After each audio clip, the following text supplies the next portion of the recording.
آج بات کرنے جا رہے ہیں کہ حضرت سیدنا عائشہ صدیقہ رضی اللہ تعالیٰ عنہا کہ 17 رمضان مبارک آپ کی وفات کا دن ہے. آپ کی بہت شان ہے.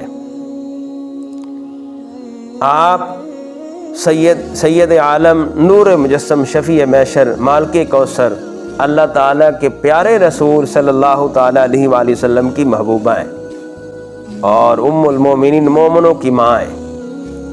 حضور پر نور صلی اللہ تعالیٰ علیہ وآلہ وسلم فرماتے ہیں کہ نکاح سے پہلے جبریل امین 3 دن ریشمی کپڑے میں لپیٹ کر حضرت سیدنا عائشہ صدیقہ رضی اللہ عنہا کی صورت لے کر آتے اور نبی پاک کو دکھاتے.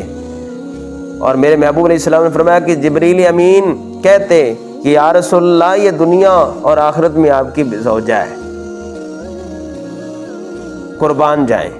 اور میرے محبوب علیہ السلام فرمایا عائشہ یہ جبریل کھڑا ہے آپ کو سلام کہتا ہے. حضرت سیدنا عائشہ صدیقہ رضی اللہ تعالیٰ عنہ فرماتی ہیں کہ 10 ایسی خوبیاں ہیں جو میرے سوا کسی کو نہیں ملی ہیں. پہلی خوبی آپ فرماتی ہیں کہ میرے سوا کسی کنواری سے نبی کریم صلی اللہ تعالیٰ علیہ وآلہ وسلم نکاح نہیں کیا. دوسری خوبی آپ فرماتی ہیں میرے سوا کوئی ایسی نہیں ہے کہ جس کا باپ بھی مہاجر ہو اور ماں بھی مہاجرہ ہو. اور میری برات اور پاک دامنی کا اعلان عرش سے جاری فرمایا کہ جب منافقوں نے افواہیں اڑائیں تو اللہ تعالی نے آپ کی پاک دامنی میں 18 آیتیں سورۃ نور کی نازل فرمائی ہیں. اور پھر آپ فرماتی ہیں وہ عورت میں ہی ہوں. آپ فرمایا کہ وہ عورت میں ہی ہوں کہ ریشمی کپڑے میں حضور کے پاس لائی گئی، یعنی جبریل امین میرے مصطفیٰ کریم صلی اللہ تعالیٰ علیہ وآلہ وسلم کو دکھاتے تھے. نمبر 5 آپ فرماتی میں ہی وہ عورت ہوں کہ جس برتن سے حضور صلی اللہ تعالیٰ علیہ وآلہ وسلم غسل فرماتے تھے اسی برتن سے میں بھی غسل فرماتی تھی. اور فرماتے ہیں کہ حضور کے سامنے میں سو رہی ہوتی. اور فرماتی ہیں کہ جس وقت صبح سویرے نبی پاک صلی اللہ علیہ وسلم تہجد ادا کرتے آپ فرماتی ہیں میرے سامنے نہیں مصطفیٰ کریم صلی اللہ تعالیٰ علیہ وآلہ وسلم تہجد جب ادا کرتے. مطلب یہ کاش ایسا ہو جائے میں سو جاؤں یا مصطفیٰ کہتے کہتے کھلے آنکھ صلی اللہ کہتے. لوگ بہت بڑے وظیفے کرتے ہیں کہ راتوں رات کروڑ پتی بن جاؤ گے، یہ وظیفہ کرو یہ مراد پوری ہو جائے گی. کاش امتی یہ بھی عمل کریں کہ میں حضور علیہ السلام کی ذات پر درود و سلام پڑھتا سو جاؤں اور حضور علیہ السلام کا دیدار ہو جائے، قربان جائیں. مطلب یہ ہے کہ جب حضور علیہ السلام تہجد ادا کرتے تھے جو حضور علیہ السلام پر اللہ تعالیٰ کے انوارات نازل ہوتے تھے وہ سیدنا عائشہ صدیقہ رضی اللہ عنہا پر بھی نازل ہوتے تھے. سبحان اللہ. کہ حضور میرے بستر پر ہوتے تو جبریل امین قرآن کی آیتیں لے کر آتے. یہ صرف میری ہی شان ہے، میرے سوا یہ کسی کو یہ منصب یہ فضیلت یہ خوبی نہیں ملی. آپ فرماتی ہیں کہ میں حضور علیہ السلام کے ساتھ ہوتی تو جبریل امین قرآن لے کر آتے.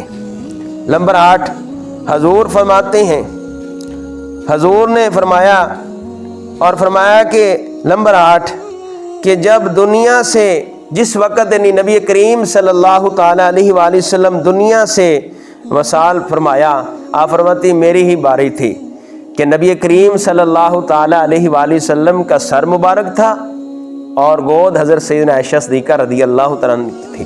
سبحان اللہ. اور فرماتی ہیں میں ہی وہ خوش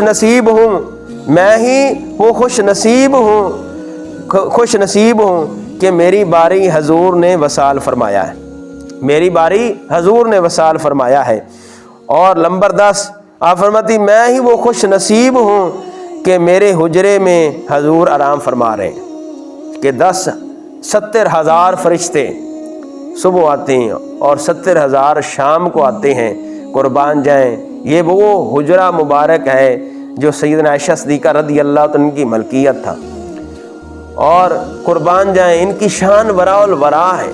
مفتی احمد یار خان نعیمی فرماتی ہیں اللہ تعالیٰ نے آپ کو جو شان عطا فرمائی ہے، آپ کو جو فضائل عطا فرمائے ہیں کہ آپ کے فضائل درختوں کے پتوں سے بھی زیادہ ہیں، ریت کے ذرات سے بھی زیادہ ہیں، اور فرماتے ہیں کہ بارش کے قطروں سے بھی زیادہ آپ کی شان اور عظمت ہے۔ حضرت ابو موسیٰ اشعری رضی اللہ عنہ بیان کرتے ہیں کہ جب صحابہ کرام کو کسی مسئلے میں مشکل پیش آتی تو قربان جائیں حضرت سیدنا عائشہ صدیقہ رضی اللہ عنہ بارگاہ میں آتے، آپ حل فرما دیتی۔ آپ بہت بڑی مفسرہ، بہت بڑی عالمہ مفتی احمد یار خان نعیمی فرماتے ہیں کہ حضرت آدم علیہ السلام سے لے کر آج تک عورتوں میں جو سب سے بڑی عالمہ ہے، جو سب سے بڑی یعنی مفتیہ ہے، وہ سیدنا عائشہ صدیقہ رضی اللہ تعالیٰ عنہ ہے۔ یہ عظمت، یہ شان نبی کریم صلی اللہ تعالیٰ علیہ وآلہ وسلم کے ساتھ جب نسبت ہوئی تو اللہ تعالیٰ نے یہ مقام اور مرتبہ عطا فرمایا۔ اور میرے محبوب علیہ السلام کے غلاموں، آپ وہ ہستی ہیں کہ ان کے ساتھ محبت کرنا، پیار کرنا، میرے نبی پاک صلی اللہ علیہ وسلم بڑے خوش ہوتے ہیں۔ میرے آقا دو عالم صلی اللہ تعالیٰ علیہ وآلہ وسلم نے اپنی بیٹی سے فرمایا، حضرت سیدہ فاطمہ الزہرا رضی اللہ عنہ سے فرمایا کہ بیٹی ان سے محبت کرو، اس سے بڑھ کر کوئی مجھے محبوب نہیں ہے۔ اور میرے محبوب علیہ السلام نے فرمایا اس سے محبت کرو، ان سے پیار کرو، جو ان سے محبت کرتا ہے وہ مجھ سے محبت کرتا ہے، جو مجھ سے محبت کرتا ہے وہ خدا سے محبت کرتا ہے۔ اور فرمایا کہ جو ان سے عداوت رکھتا ہے وہ مجھ سے عداوت رکھتا ہے، اور جو مجھ سے عداوت رکھتا ہے وہ اللہ پاک سے عداوت رکھتا ہے۔ اور فرمایا کہ اللہ پاک سے عداوت رکھنا کفر ہے یا کفر کا باعث ہے۔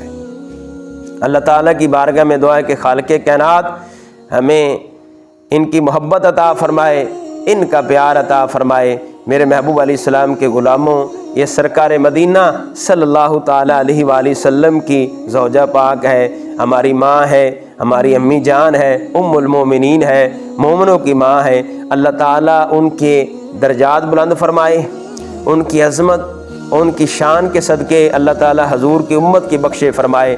اتنی متقی، اتنی پرہیزگار، اتنی اعلیٰ، اور پھر اس کے علاوہ میرے نبی کریم صلی اللہ تعالیٰ علیہ وآلہ وسلم کی بارگاہ میں عرض کی، یا رسول اللہ میرے لیے دعا فرمائیں کہ اللہ تعالیٰ میرے گناہ بخش دے، اللہ تعالیٰ میرے گناہ بخش دے۔ اور قربان جائیں جب نبی کریم صلی اللہ تعالیٰ علیہ وآلہ وسلم نے ہاتھ اٹھائے اور دعا کی، یا اللہ عائشہ کے صغیرہ کبیرہ ظاہری باطنی اگلے پچھلے سارے گناہ معاف فرما دے، تو قربان جائیں آپ اتنی خوش ہوئی، اتنی خوش ہوئی، یہاں تک کہ میرے محبوب علیہ السلام کی آپ گود میں آ گئی۔ قربان جائیں میرے نبی پاک صلی اللہ تعالیٰ علیہ وآلہ وسلم نے ارشاد فرمایا کہ بہت خوش ہو گئی ہو۔ میرے محبوب علیہ السلام فرمایا کہ میں ایسی ہی دعا اپنی گنہگار امت کے لیے کرتا ہوں۔ قربان جائیں ان کے صدقے ہمیں دعائیں ملی ہیں، ان کے صدقے ہمارے لیے بھی نبی کریم صلی اللہ علیہ وسلم نے دعائیں، بخشش کی دعائیں کی ہیں۔ اور پھر ان کے جو پردے کا وقار ہے، جو قیامت تک کی بیٹیوں کو انہوں نے جو وقار دیا ہے، جو آپ نے سلیقہ دیا ہے، قربان جی آپ فرماتی ہیں کہ جب نبی کریم صلی اللہ تعالیٰ علیہ وآلہ وسلم دنیا سے تشریف لے گئے، اس وقت آپ کی 18 سال عمر مبارک تھی۔ آپ فرماتی ہیں کہ جب حضور علیہ السلام چلے گئے، میں حضور علیہ السلام کے مزار پر جب جاتی، آپ فرماتی ہیں میں پردے میں نہیں جاتی تھی کیونکہ میرا خامد تھا۔ آپ فرماتی ہیں جب میرے والد صاحب آئے، فرمایا میں اس وقت بھی پردہ نہیں کرتی تھی کہ ایک میرا خامد ہے اور دوسرا میرا والد ہے۔ اور جب سیدنا فاروق اعظم رضی اللہ عنہ نے اصرار کیا، آپ فرماتی ہیں وہ جگہ میری تھی، میں نے اپنے لیے رکھی، لیکن جب جناب حضرت عمر رضی اللہ عنہ اپنے بیٹے کو بھیجا، اجازت مانگی، آپ نے اجازت دے دی، تو آپ فرماتی ہیں جب میں جاتی تو پردے میں جاتی، کیونکہ جو عمر ہے وہ غیر محرم ہے۔ اب توجہ کریں کہ آپ مزاروں سے بھی پردہ کرتے، آپ مزاروں سے بھی پردہ کرتے۔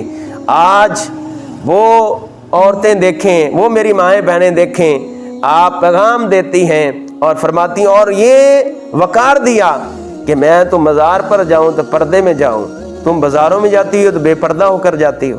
خدا را اس سے یہ ان کی جو زندگی ہے، ان کے جو سیرت ہے وہ پڑھیں اور اس پر عمل کریں۔ اللہ تعالیٰ کی بارگاہ میں دعا ہے کہ اللہ تعالیٰ ان کے درجات بلند فرمائے اور ان کے صدقے ہماری بے حساب بخشے فرمائے۔ اگر ویڈیو اچھی لگے تو شیئر لازمی کریں۔